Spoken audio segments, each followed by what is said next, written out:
आज नरेशन के इस सीरीज वीडियो में हम लोग जिस टॉपिक का अध्ययन करने वाले हैं वो है इनडायरेक्ट इंट्रोगेटिव। इसके पहले हम लोग डायरेक्ट इंट्रोगेटिव का अध्ययन कर चुके हैं, असर्टिव के तीनों रूल का अध्ययन कर चुके हैं। आज आपको ये सीखना है कि how we will make indirect speech from direct speech and specially in reference of interrogative, indirect interrogative. अगर डबल इन्वर्टेड कामा में इनडायरेक्ट इंट्रोगेटिव आता है, मतलब कि इंट्रोगेटिव वर्ड से अगर सेंटेंस शुरू होता है तो उसको हम किस प्रकार से बनाएंगे, इसे आप बनाने के लिए रूल लिख सकते हैं। यहां मैंने जानबूझ के पहले लिख दिया है। लिखिए, said or said to of RB is changed into asked. पहला रूल जो डायरेक्ट इंट्रोगेटिव में भी आपने लिखा था। To connect RB and RS, reporting verb और रिपोर्टेड स्पीच को जोड़ने के लिए कंजक्शन का प्रयोग आपको करना है। वो कंजक्शन कुछ और नहीं होगा, इंट्रोगेटिव वर्ड ही होगा। जो डब्ल्यू फैमिली का पहला सदस्य प्रश्न पूछ रहा था वही इंट्रोगेटिव वर्ड के रूप में, कंजक्शन के रूप में काम करना शुरू कर देगा, कनेक्टिव बन जाएगा। तीसरा और अंतिम रूल है कि रिपोर्टेड स्पीच का टेंस हो या प्रोनाउन हो, same change as assertive. Assertive sentence में जिस प्रकार से आप बदलते थे, ये है टेंस का परिवर्तन और ये है प्रोनाउन का परिवर्तन। मैंने जानबूझ के यहां लिखा हुआ है, लेकिन इसे जब तक एग्जाम्पल नहीं दिया जाएगा तब तक आपको ढंग से समझ में नहीं आएगा।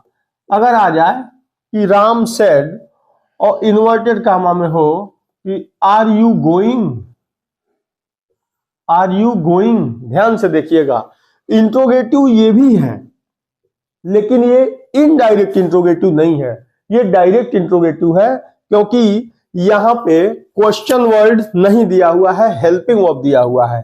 इसे भी ऐसे ही बनाएंगे, यहां सेड का आस्क्ड बदलेगा लेकिन यहां कंजक्शन इफ लगेगा। पिछले वीडियो में भी बताया था, आर को छोड़ के यू सेकेंड पर्सन का प्रोनाउन है, ऑब्जेक्ट के अनुसार बदलता है। अगर यू बदलना हो तो आप यहां मी मान सकते हैं या ही मान सकते हैं। मी मानेंगे तो आई हो जाएगा, ही मानेंगे तो हिम मानेंगे तो ही हो जाएगा। अब टेंस बदलेगा, वाज गोइंग, लास्ट में फुल स्टॉप। लेकिन अगर इसी वाक्य को हमें इनडायरेक्ट इंट्रोगेटिव के रूप में देना हो और यहां हम दे दें कि वेयर आर यू गोइंग, थोड़ा सा देखिएगा अब यहां वेयर आर यू गोइंग, अब जो सेंटेंस डायरेक्ट इंट्रोगेटिव था वो कन्वर्ट हो गया है किसमें, इनडायरेक्ट इंट्रोगेटिव में। यही अंतर आपको यहां समझ लेना है। हेल्पिंग वर्ब से यदि वाक्य शुरू होगा तो डायरेक्ट इंट्रोगेटिव, लेकिन उसके पहले यदि क्वेश्चन वर्ड आ जाएगा, क्वेश्चन वर्ड आने के तुरंत बाद इस वाक्य का सेंटेंस का रूप तो वही रहेगा, बस इसका नाम बदल जाएगा indirect interrogative, because such type of sentence always start with interrogative word. कुछ नहीं करना है, सेड टू को आस्क्ड में बदल देना है, जैसा कि आप देख रहे हैं। कंजक्शन के रूप में जहां डायरेक्ट इंट्रोगेटिव में इफ या वेदर लगाते थे, यहां इंट्रोगेटिव वर्ड जो पहला शब्द यहां पे अभी तक प्रश्न पूछ रहा था वो यहां बन जाएगा कंजक्शन, बन गया वेयर। वर्ब को छोड़ेंगे, you second person change according to object, me मानोगे तो आई आएगा। अब टेंस बदलोगे वाज और गोइंग का going, where I was going. ये ध्यान दीजिएगा, जैसे ये कंजक्शन के रूप में प्रयोग होगा इसके बाद आने वाला पहला शब्द सब्जेक्ट होना चाहिए, बस आपका काम हो जाएगा। एक और एग्जांपल आप देखें, exercise makes a man perfect, इसी के ऊपर आप चलिए, एक सेंटेंस देखिएगा ध्यान से। अब इस वाले वाक्य में मैं इसका भी थोड़ा सा दिखाऊंगा कि कैसे ये चेंज होता है, कैसे आप बदलते हैं। अगर आ जाए कि Rakesh said to Mamta, inverted comma में, when will you come to Gorakhpur, when will you come to Gorakhpur from Jhansi tomorrow, inverted comma close। ये रिपोर्टिंग वर्ब, और ये दूसरा जो पोर्शन है आपका है ये रिपोर्टेड स्पीच। मैं कई बार कहा हूं, आज फिर कह रहा हूं कि रिपोर्टिंग वर्ब से आपको टेंस का पता चल जाता है, आपको ये पता चल जाता है कि आगे आपको टेंस बदलना है कि नहीं बदलना है। जैसे ये दिखेगा कि पास्ट में है, इसका मतलब इसमें आने वाला टेंस बदल जाएगा। चलिए सेड टू को बदलेंगे आस्क्ड में। राकेश सेड टू किस में बदलेगा, यहां लिखा हुआ है, कोई दिक्कत ही नहीं है। इंट्रोगेटिव सेंटेंस है तो आस्क्ड में ही बदलेगा। सॉरी, ममता, आरबी आरएस को जोड़ने के लिए कंजक्शन यही इंट्रोगेटिव वर्ड है। अगर यहां व्हेन आया है तो यहां पे अब ये प्रश्नवाचक के रूप में, इंट्रोगेटिव वर्ड के रूप में नहीं, कंजक्शन के रूप में प्रयोग हुआ। व्हेन, विल को छोड़ेंगे वर्ब को, क्योंकि कंजक्शन के तुरंत बाद सब्जेक्ट आना चाहिए। यू, यहां देखिए you second person change according to object, object है ममता, यू को हटाएंगे ममता के हिसाब से, तो इसमें से क्या लगेगा, सी। बहुत सुंदर। विल बदल जाएगा वुड में। When she would come to Gorakhpur from Jhansi, tomorrow का हो जाता है द नेक्स्ट डे। ये तो आप पढ़े ही हैं, द नेक्स्ट डे। जो शब्द समीपता नजदीकी दिखाते हैं उनका रूप बदलता है, जैसे टुडे का टुमारो, टुडे का दैट डे, टुमारो का नेक्स्ट डे, स्टेडे का प्रीवियस डे। इस हिसाब से आप इसको बदलते हैं और आपका नरेशन क्लियर हो जाता है। अगला एग्जांपल आप देखें, Aditya said to me why are you weeping so bitterly, और I shall help you, थोड़ा सा इसे चेंज करते हैं, आप बदलिएगा, ध्यान से देखिएगा इसको। Aditya said to me, Aditya मुझसे बोला कि why are you weeping so bitterly, इतने बेदर तरीके से, कड़वाहट से मत रो। आई शैल हेल्प यू, पहला सेंटेंस जो है वह इनडायरेक्ट इंट्रोगेटिव का है, कोई कंफ्यूजन नहीं है। लेकिन इसमें एक और सेंटेंस यहां पे हम लोगों ने जोड़ा है असर्टिव का, आई शैल हेल्प यू से।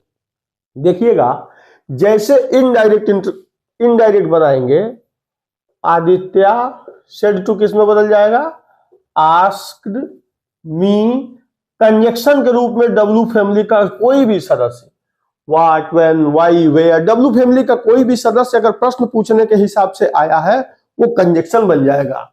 वाई के बाद आर छोड़ेंगे क्योंकि वर्ब नहीं, सब्जेक्ट पहले बदलना है। यू बदलेगा मी के हिसाब से, you first person change according to subject, subject क्या है, आदित्य के हिसाब, sorry, you second person change according to object, object है मी के हिसाब से बदलेंगे तो सब्जेक्ट मिल जाएगा आपको I am very sorry. I, tense बदलेगा इज एम आर बदल जाता है वाज और वर में, तो आई के साथ was. Why I was weeping so bitterly.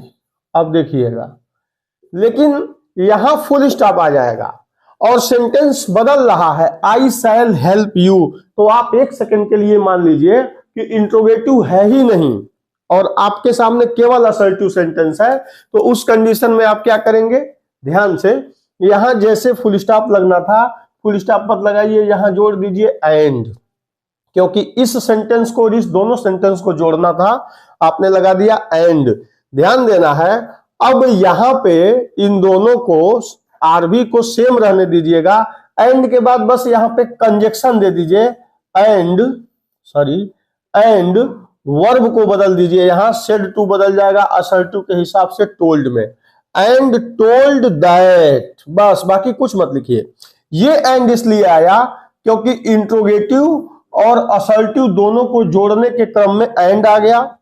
यहां पे आस्क्ड आपने लगाया हुआ था, यहां पे आस्क नहीं लगेगा, असर्टिव शुरू हो गया तो सेड टू वहां टोल्ड में बदल जाता है, और असर्टिव का कंजक्शन आरवी आरएस को जोड़ने के लिए दैट लगता है।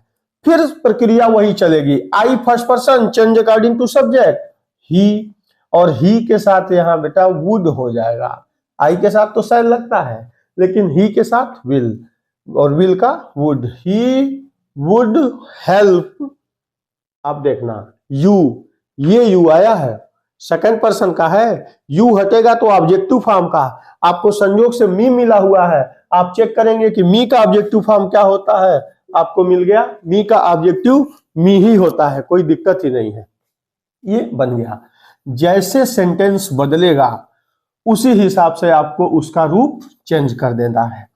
एक सेंटेंस और आता है बार बार, अगर आ जाए यस या नो करके, तो कई लोग ये बताते हैं कि replied in positive, replied in negative, लेकिन वो सही नहीं है। उसे इस हिसाब से आपको एक एग्जांपल देख के सीख लेना है। अगर आ जाए कि राम सेड टू नेहा, एक एग्जांपल है केवल, इसे ध्यान समझिए। अभी एक्सरसाइज के लिए दूसरा वीडियो मैं आपके सामने लेके आऊंगा या लाइव लेके आऊंगा। राम सेड टू नेहा, अब देखिएगा, do you play chess question mark comma close. और अगर ऐसा सेंटेंस आ जाए कि Neha said no, Neha said no, तो सबसे पहले हम पहले वाले वाक्य को बनाएंगे। डायरेक्ट इंट्रोगेटिव है, ये ध्यान दीजिएगा।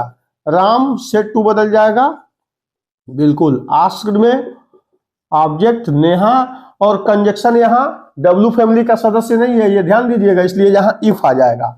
वर्ब को अभी छोड़ेंगे, यू नेहा के हिसाब से सी।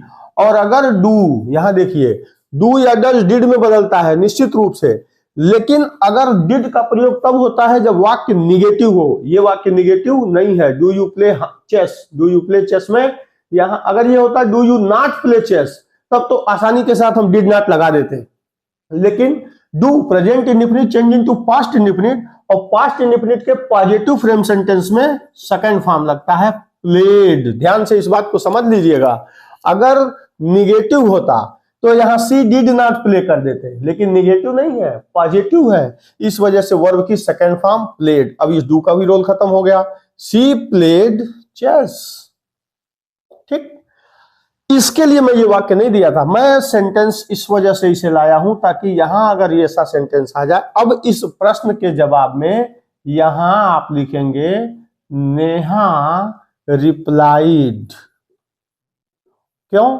क्योंकि इस पूरे प्रश्न के जवाब में नेहा का जवाब आ रहा है, इस प्रश्न के आंसर के रूप में वो जवाब दे रही है, तो नेहा रिप्लाइड दैट। ध्यान दीजिएगा, नेहा से पूछा गया कि क्या तुम चेस खेलती हो, अब वो जवाब दे रही है। यहां रिप्लाइड की जगह टोल्ड भी कर सकते थे, नो डाउट, सेड भी कर सकते हैं, नेहा का रिप्लाईमेंट है तो। अब देखिएगा, नेहा रिप्लाइड दैट, यहां के बाद आपको नो का मतलब समझना होगा। यहां पे पूछा है कि खेलती हो या नहीं खेलती हो, तो यहां इस नो का मतलब नहीं खेलती है। ध्यान दीजिएगा, यहां पे सेंटेंस बना हुआ है सी प्लेड चेस, ये आंसर था इसका। अब ये कह रही है नो, इसी सेंटेंस को आपको दोबारा लिखना होगा, Neha replied that she did not play chess. केवल इस नो के बदले में आपको ये पूरा लिखना पड़ेगा। अगर यहां नो के बजाय यस रहता तो हम यहां कह देते कि सी प्लेड, बस इतना ही कहते। ये ध्यान दीजिएगा, क्योंकि पास्ट इंडेफिनिट पॉजिटिव सेंटेंस में वर्ब की सेकंड फॉर्म लगती है, तो सब्जेक्ट के रूप में तो दोनों में सी लगेगा।